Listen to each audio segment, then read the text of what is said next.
امریکی صدر Joe Biden کے آتے ہی سعودی ولی عہد کے خلاف رپورٹ پر عمل درآمد شروع ہو گیا ہے۔ یہ وہی رپورٹ ہے جو ٹرمپ انتظامیہ نے دبا کر رکھی ہوئی تھی اور اس کو پبلش نہیں کیا جا رہا تھا، جو ٹرمپ کے عہدہ صدارت سے رخصت ہونے کے فوری بعد ہی منظر عام پر آ گئی ہے۔ اس میں اگر یہ تسلیم کر لیا جائے کہ محمد بن سلمان جمال خشقگی کے قتل میں ملوث تھے تو یہ بہت ہی بڑی خبر ہے، کیونکہ محمد بن سلمان پر اگر یہ مقدمہ چلنا شروع ہو گیا تو سعودی عرب اور امریکہ کے تعلقات ہمیشہ کے لیے خراب ہو جائیں گے، اور سعودی عرب یہ کبھی بھی قبول نہیں کرے گا کہ اس کے مستقبل کے بادشاہ پر اتنا بڑا الزام عائد کیا جائے۔ اس لیے سعودی عربیہ براہ راست اور بالواسطہ طور پر امریکہ اور یورپ کو یہ پیغام دے رہے ہیں کہ سعودی عرب اس معاملے میں بہت ہی سنجیدہ ہے اور اس پر کوئی بھی ایکشن لینے کو تیار ہے۔ سعودی عرب کی یورپ اور امریکہ میں وسیع سرمایہ کاری موجود ہے جس کی مالیت کھربوں ڈالر ہے، اور امریکی ہتھیاروں کا سب سے بڑا خریدار بھی سعودی عربیہ ہی ہے، جس نے اب آسانی سے یہ کہہ دیا ہے کہ روس اور چین سے دفاعی تعلقات استوار کیے جائیں گے اور وہ اپنی انویسٹمنٹ جو ہے وہ ان ملکوں میں بھی لے کر جا سکتا ہے تاکہ امریکہ پر دباؤ ڈالا جا سکے۔ بلکہ دفاعی تعاون کے سلسلے میں روس نے سعودی عربیہ کو یہ آفر کی ہے کہ وہ ہر طرح کا اسلحہ سعودی عربیہ میں بنانے کو تیار ہے۔ محمد بن سلمان کے خلاف یہ سارا سلسلہ جمال احمد خشقگی کے قتل کے بعد شروع ہوا۔ 2 اکتوبر 2018 کو جمال احمد استنبول کے سعودی سفارت خانے میں داخل ہوا اور پھر کبھی واپس نہ آ سکا۔ جمال خشقگی کے جو تعلقات تھے سعودی خاندان سے، شاہی خاندان سے بڑے ہی قریبی تھے۔ وہ کئی مرتبہ افغانستان اور سوڈان میں گئے اور اسامہ بن لادن کا انٹرویو کیا۔ وہ اسامہ بن لادن کے بہت قریب سمجھے جاتے تھے۔ جمال احمد خشقگی سعودی شاہی خاندان کے بہت قریب رہے اور اسامہ بن لادن کی وفات پر بہت افسردہ بھی تھے۔ جمال احمد کو امریکہ میں ورلڈ ٹریڈ سینٹر پر حملوں کی وجہ سے ملزم بھی سمجھا گیا اور ان پر کافی عرصے تک انٹروگیشن بھی ہوتی رہی، لیکن ان پر یہ الزام ثابت نہ ہو سکا۔ سعودی عربیہ میں میڈیا پابندیوں کے باوجود جمال احمد خشقگی کو اعلیٰ عہدے پر فائز کیا گیا۔ ان کو مختلف رائے دینے کی وجہ سے اس عہدے سے فارغ کر دیا گیا اور ان پر بہت دباؤ ڈالا گیا۔ اسی وجہ سے وہ سعودی عرب چھوڑ کر لندن میں جا بسے اور وہاں پر ہی اپنے تمام کام سر انجام دینے لگے۔ انسانی حقوق اور دیگر معاملات پر جمال احمد خشقگی کو امریکہ اور یورپ کے میڈیا نے بہت پذیرائی دی اور امریکہ اور یورپ میں ان کو خوب نوازا گیا۔ امریکہ اور یورپ کے لیے ایسا صحافی اور سیاستدان بہت کام کا ہوتا ہے جو اپنے ہی ملک کے خلاف باتیں کرے اور ان کے لیے کام کرے۔ اس سے قطع نظر کہ وہ درست کہہ رہا ہے یا غلط کہہ رہا ہے، بہرحال اس کو بہت سر پہ اٹھایا جاتا ہے۔ جمال احمد خشقگی نے لبنان، مصر، ایران، سعودی عربیہ اور امریکہ کے خلاف خوب تنقید کے نشتر چلائے۔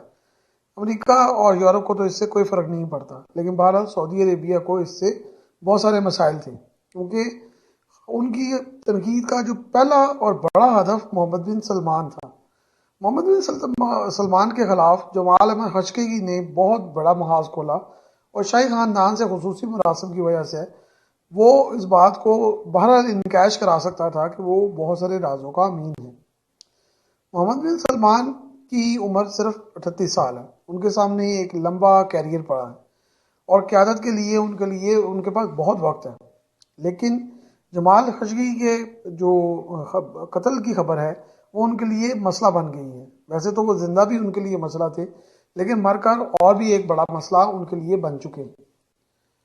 اگر یورپ اور امریکہ اس سلسلے میں آگے بڑھے اور یہ تمام معاملات آگے بڑھائے گئے، محمد بن سلمان کے خلاف یہ مقدمہ شروع ہو گیا اور یہ تمام معاملات آگے چلے گئے، تو محمد بن سلمان کے لیے بہت ہی سخت مسائل پیدا ہو سکتے ہیں، جو یقیناً سعودی عربیہ کے لیے بھی پسندیدہ نہیں ہوں گے، کیونکہ یہ ایک طرف تو ان کے جو کراؤن پرنس ہے اس کے خلاف ہے، سعود خاندان کے خلاف ہے، اور سب سے بڑھ کر یہ کہ سعودی نیشنلزم کے خلاف ہے، جس کو وہ کبھی بھی قبول نہیں کریں گے۔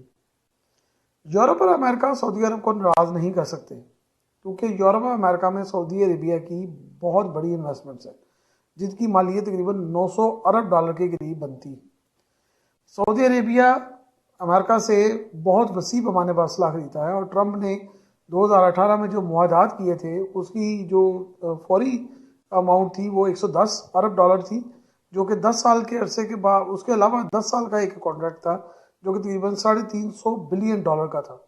تو آپ یہ سوچ سکتے ہیں کہ جو امریکی اسلحہ ساز کمپنی ہیں ان کو چلانے میں سعودی عرب کا بھی بہت بڑا جو ہے وہ حصہ ہے۔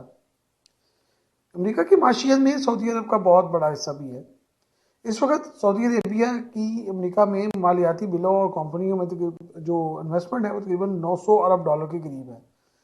امریکہ کو اپنے بچاؤ کے لیے پابندیوں کا سہارا لینا ہوگا۔ امریکہ سعودی عرب کو اس طرح بلیک میل کر سکتا ہے کہ وہ سارے کے سارے پیسے پر برانجمان ہو جائے اور اس پر جو ہے وہ کسی عالمی ادارے سے قدر لگا دے، جس طرح کہ اس نے ایران کو بلیک میل کیا ہوا ہے۔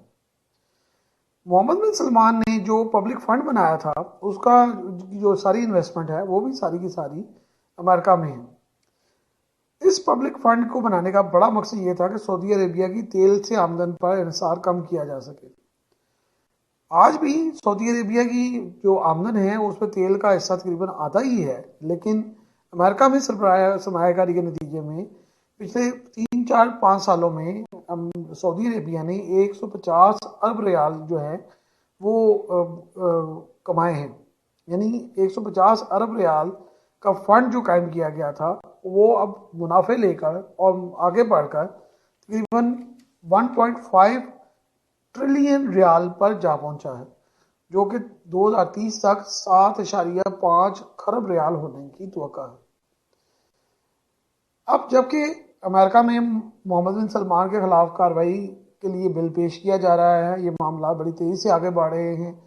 جرمنی کی ایک عدالت میں بھی محمد بن سلمان سمیت کئی لوگوں پر جو ہے وہ مقدمہ دائر کیا گیا ہے، جس میں 24 صحافیوں سمیت سینکڑوں افراد کو غیر قانونی طور پر گرفتار کرنے، ان پر جبر تشدد کرنے اور دیگر معاملات کے لیے کرمنل مقدمہ درج کیا گیا ہے۔ اگر تمام معاملات اور سزا اور پابندی کی طرف چلے گئے تو اس سلسلے میں حالات سنگین رخ اختیار کر سکتے ہیں۔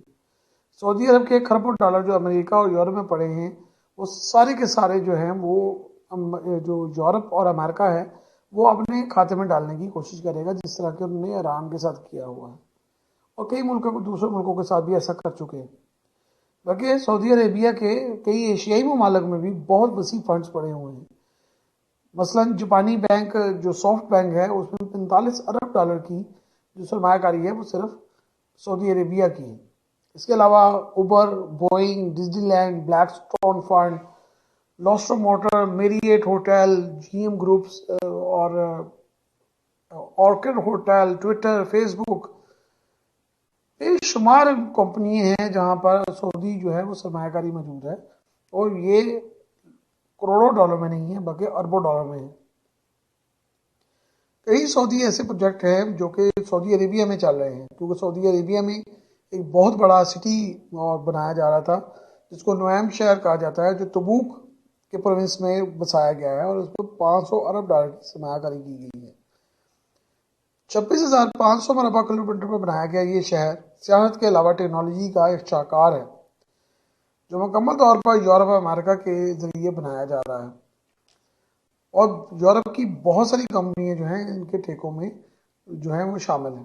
اگر یہ سارے معاملات جو ہیں وہ خراب ہو گئے تو یقیناً یورپ اور امریکہ کو پیک اپ کرنا پڑے گا، اور امریکہ کے بہت سارے جو لوگ ہیں وہ ابھی سے ہی اپنے آپ کو اس پروجیکٹ سے علیحدہ کر رہے ہیں۔ خصوصاً اس کے سی ای او نے اپنے آپ کو فوری طور پر اس معاملات سے علیحدہ کر لیا اور سعودی عرب سے چلے بھی گئے۔ نئے امریکی صدر جو بائیڈن نے محمد بن سلمان کے خلاف کارروائی کا ایک طرف آغاز کیا ہے تو دوسری طرف انہوں نے شاہ سلمان کو فون بھی کیا اور امریکہ کے ہر طرح کے تعاون کا یقین بھی دلایا ہے، اور پینٹاگن نے اعلان کیا ہے کہ فی الحال امریکہ کی سعودی عربیہ کے لیے پالیسی میں کوئی تبدیلی نہیں آئی، لیکن صورتحال واضح نہیں ہے، اچانک کچھ بھی ہو سکتا ہے۔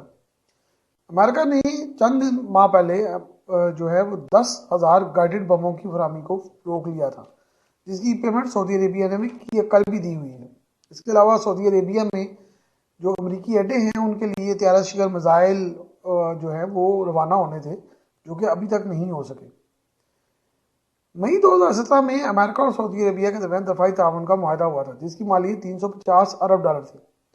امریکہ نے فوری طور پر سعودی عربیہ کی افواج کو جدید بنانے کے لیے $110 ارب کے ہتھیار بھی فراہم کرنا شروع کر دیے تھے، جو اس $350 ارب کے علاوہ تھے۔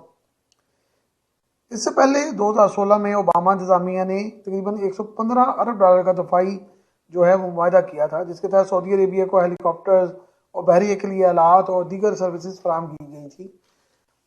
اگرچہ وقتی طور پر کچھ ہتھیاروں کی فراہمی روکی گئی ہے، لیکن سعودی عربیہ کو ہتھیاروں کی فراہمی دونوں ممالک کی مجبوری ہے۔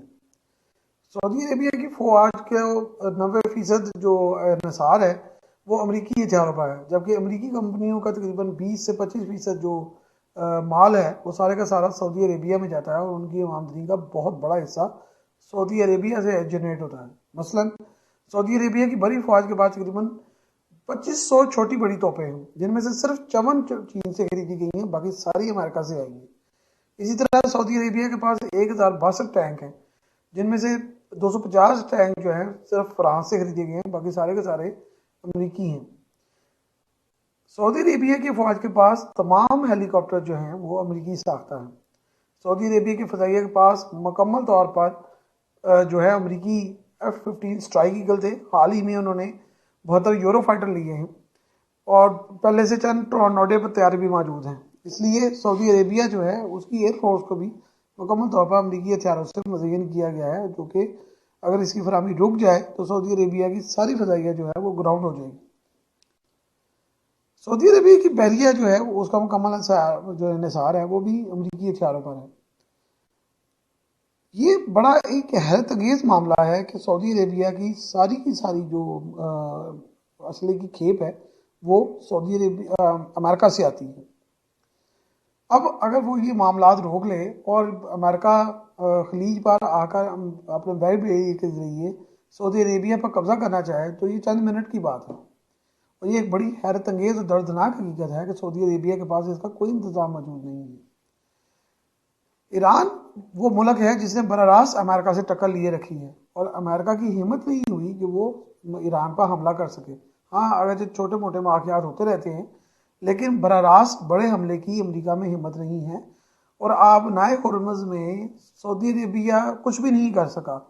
آبنائے ہرمز میں ایران نے امریکہ کو کھڑے ہونے نہیں دیا، اور امریکہ کو ہر وقت وہاں پہ بہت شدید ہارڈ ٹائم دیا ہے۔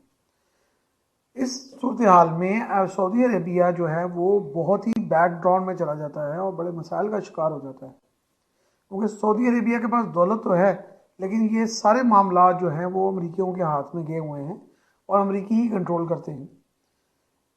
سعودی عربیہ چند دنوں میں جنگ ہار سکتا ہے، اور جو سعودی عربیہ یمن کا مقابلہ نہیں کر پا رہا تو امریکہ یا کسی اور جو بڑا حملہ ہے اس کو کیسے نپٹا سکتا ہے، اور یہ ایک بڑا پریشان کن مسئلہ ہے۔